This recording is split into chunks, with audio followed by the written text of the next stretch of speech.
สวัสดีค่ะFCทุกท่านพ่อใหญ่แม่ใหญ่พ่อลุงแม่ป้ามื้อนี้พ่อนากันและนอสมสวัยเจ้าเก่านาเดิม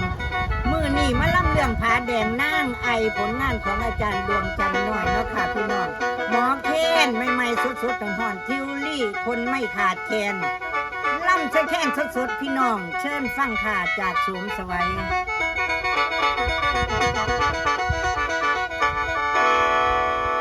โอ้โอ้โอ้โอ้โอ้โอ้ฝ่ายฝ่าห้องห้ำฝ่าห้องห้ำทุกเช้าคำเงินหาชมสวยมาคอยท่าอยู่เที่ยงนั้นจนคำโอ้ยมาเทียนทองคำมาเทียนมอมอายก็เลยจนโอ้โอ้โอ้โอ้โอ้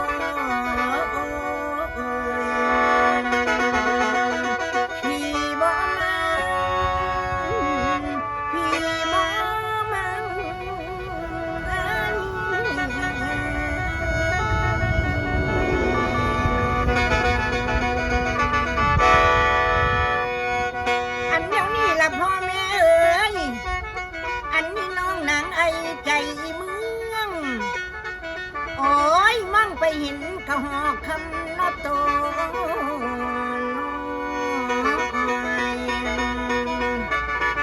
มาอยู่ไงไปนิ้วเสียงมันผิวย้อนบ้านเดียวไปเห็นกะหอกน้อยมันเขียนหน่อยอยู่สุวรรณ